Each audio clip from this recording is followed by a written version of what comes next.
Hey everybody, this is Helene.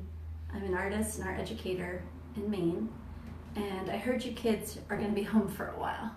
So I thought I could bring you some little mini art lessons that you could do at home, and this is suitable for kids and your parents. It'd be even nice if you could do it with your parents. So I made you some popcorn. This is your bowl. It's still warm. For kids who come to me on a weekly basis, you know what that's all about. And this is my bowl, because artists always need a good snack.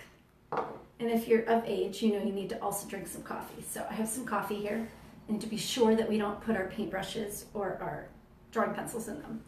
Anyways, I'm so glad you could join me today. What we're going to be doing is a very small mini lesson on observational drawing. And what I'd like to do is walk you through doing a sketch from, excuse me, my videographer is sampling the popcorn. Is it okay? Okay, works good. well. Okay, so what we're going to be doing today is doing some observational drawing, and we're going to be working from something that is already two-dimensional. And what I mean by that is it's flat. It doesn't have depth. It's a little easier to draw something that's already been composed and it's already been printed on something flat, and to translate it again into something flat. So what I'd like to do is walk you through a mini drawing lesson, and then I'm going to tell you about some of my favorite tools, and I'll tell you a little bit about the paintings behind me. So to get started, I have a collection of old calendars. So you don't need much for this. What you could do is go around the house, find old magazines, or this is a calendar that came out by a nonprofit that you get them for free when your parents buy insurance or donate money. And look for an old calendar or find an old magazine. This is a wildlife magazine. I really like the bird in it. Anything like that, you know, Oprah, personal favorite, and you can find images in them that you'd like to use. Okay, we're gonna be drawing some chickens today, of course. And the chicken we're gonna be doing is one of my personal favorites, is a skinny chicken. So, what I want you to be doing first when you're translating from 2D to 2D is looking for geometric shapes. So, if we look at the skinny chicken, I know, look at him next to him. Anyways, what you want to be doing is looking for the shapes. So, you're going to see them as I do this with my pencil. So, what is the shape here? We're looking for a half circle. We're looking for, what could this shape be? And we're thinking about, how do these shapes overlap? Are they more geometric? Are they organic? And how do they work together?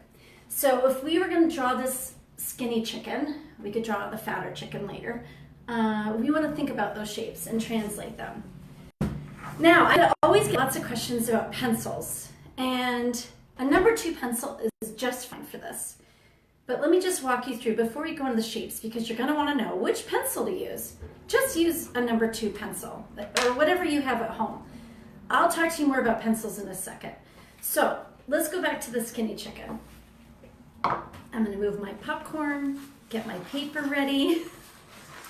Somebody's stealing more popcorn. I'm not sure if you can see this. So what I'm going to do is kind of turn it a little bit. So I'm going to start with the biggest shapes first, okay? So the biggest shape on this skinny chicken, and this is the same for most drawing. Draw the biggest shapes together first, and then get into details later. Because if we get into details first, we're going to get too overwhelmed. So here's my half circle. I'm always looking at the object that I'm drawing. I'm not worrying about, am I getting it right yet? I give you permission to make lots of mistakes. I'm going to think about the tail. I'm going to think about the neck. I see a triangle in the neck. I see an oval in the head. And by putting together a series of shapes, we can start to build basically anything that we're observing. So that's just the beginning of my skinny chicken, okay? So what we're going to do next is start to refine it.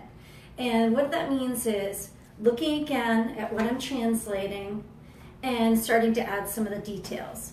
So what does that mean? That means keep on looking at what you're drawing. Slow down. Take your time. Now we have a couple other things we need to talk about, which I forgot about because I'm not kind of used to doing this online thing, is how do we use our pencils and why do we draw? So something that you can practice at home is you want to think about what kind of lines are you going to make. So let's look at this. When we hold a number 2 pencil or any sort of pencil, can you experiment with how hard you press that pencil down? So we press it down really hard. Of course, we're going to get a really dark line. We press it medium. We press it light.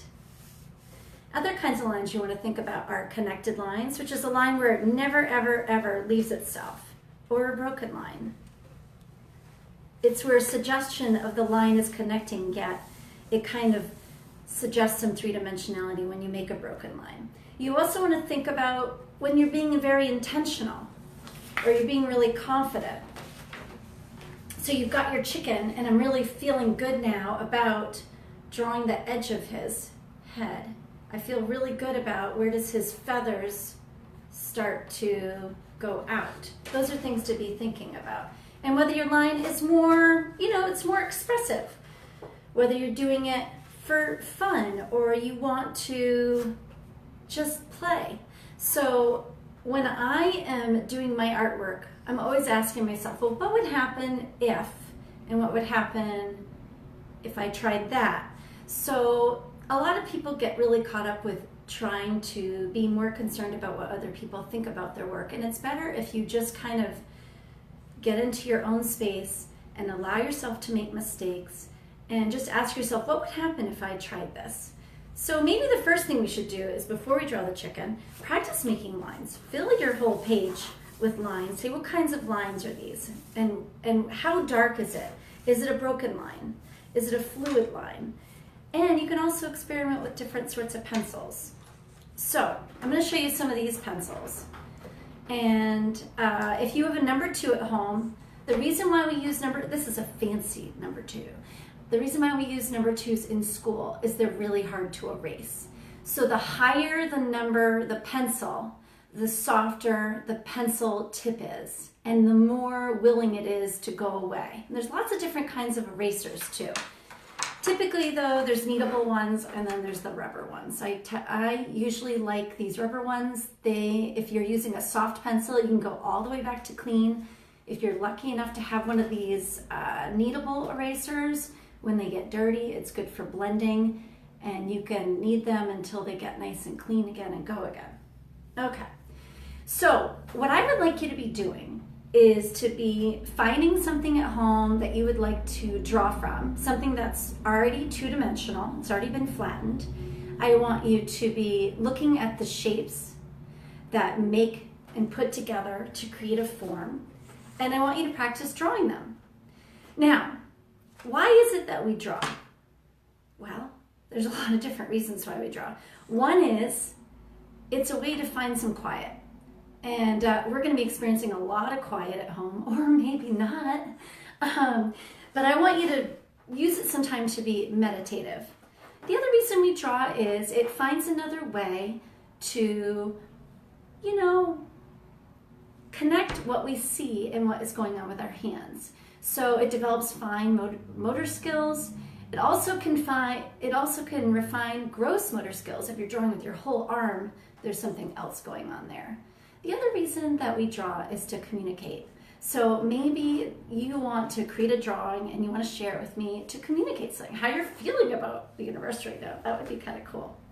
So I want to share you a couple of my favorite things are, I recently acquired this fancy pencil. Actually, I stole it from my daughter because I had bought it from her. She got it at Hello Books in Rockland. It's in the back of Rock City Cafe. And it is called a Palomino Blackwing pencil. And it says in the back, half the pressure, twice the speed. It is a very nice pencil. It draws beautifully. Another thing I really like to do is I like these graphite crayons. They, I don't know where they come from. I almost wonder if they're Israeli because of the lyra, I'm not sure. But these are worth checking out. They make beautiful lines and you can get really dark easily. I just drew all over the chicken. Some of my other favorite things. So for kids, It's harsh. my favorite drawing books for children are these old classic Draw 50 books by Lee Ames. I find that I kind of am a fan of vintage things anyways, but I also just like the way that she breaks down, our favorite things to draw, ponies. She breaks down the steps really well sequentially and she keeps it simple, but also she gives you a lot of room to improvise. So you don't have to copy just what she's doing. That's never true. Another more contemporary set of books I really love, I believe it's by a Japanese artist. It's Illustration School by Sachiko Umoto, and she has a whole series of Let's Draw Cute Animals and other things. Let me just show you a page in here. These would be great books to order online if your kids are home, and they're great. Another one of my other favorite books I think is out of print is Find Out About Zoo Animals. That's just another great favorite.